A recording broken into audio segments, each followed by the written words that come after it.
and also neighbors who are extremely shaken up that this deadly shootout hit so close to home. As you can see behind me, crews are still working the scene where a Rankin County man is dead. Can we ask you why you pardoned killers and not the Scott sisters? It's Phil Bryant's day, and I'm going to enjoy it with him. It's a one trigger pull, one shot.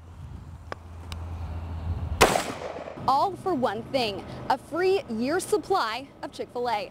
Now, if you take a look at all of these tents lined up around the building, the city of Jackson is taking the next step to make sure you're paying attention in school zones. In an effort to get people to put down this distraction, crews are installing warning signs come Monday. Even if you just want to get a soda in Flora, you don't have too many options. And it's going to cost you $1.25 at the only Pepsi machine in town. And now the Secret Service is investigating this operation that spans 5 states and even Canada. Former Jackson police officer Monette Jefferson walked into the courtroom in cuffs, and a federal judge says that's how he'll remain.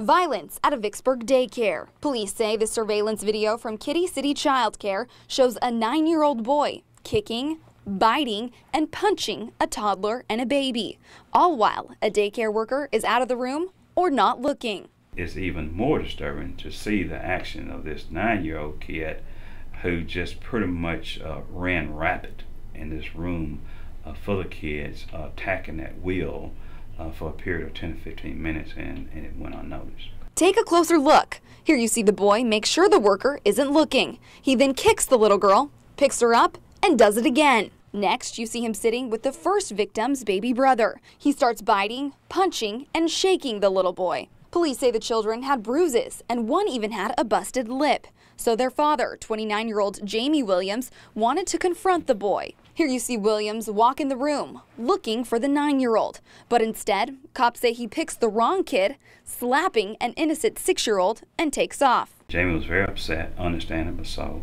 but that is not the way you settle your differences with attacking a child. Police arrested Williams Tuesday. He's charged with simple assault and is now out on bond. Cops have arrested the daycare worker, 49-year-old Sandra Tavillian, and charged her with 2 counts of child neglect. She's now out on bond and has been fired from the daycare.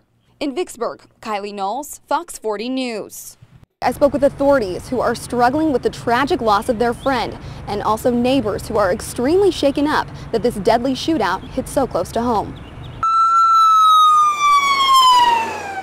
Pearl police officer Mike Walter went to work this morning, but after bullets flew at the Colony Park apartments, his wife and daughter will never see him again. One neighbor describes what she saw from her back porch. Just went to shoot and it was like pop, pop, pop, pop, pop, pop, pop, pop, pop, pop.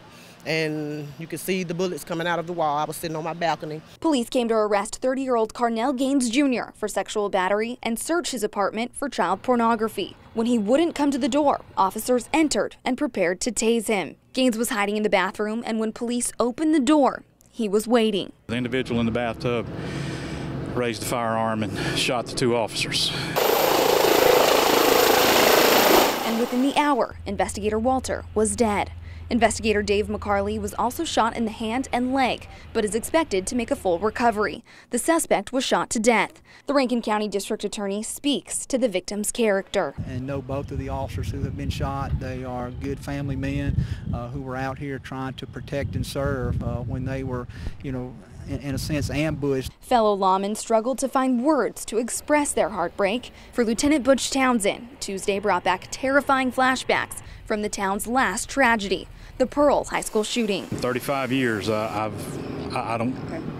had a day like today.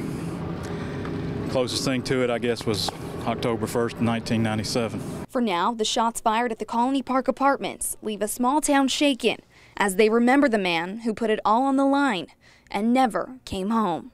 In Pearl, Kylee Knoles, Fox 40 News.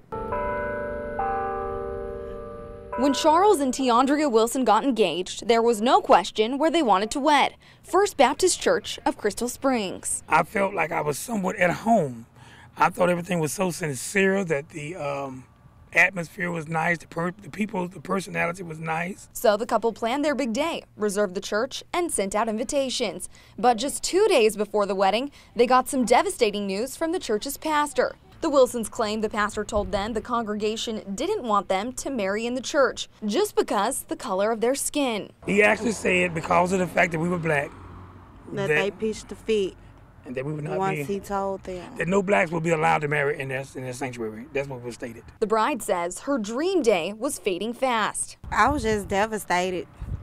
I was actually in the middle of driving on the interstate where I had to pull over because I was in tears and just shocked. Still, the wedding went on. The pastor performed the Wilson ceremony at a different church in town. Charles says he still feels betrayed.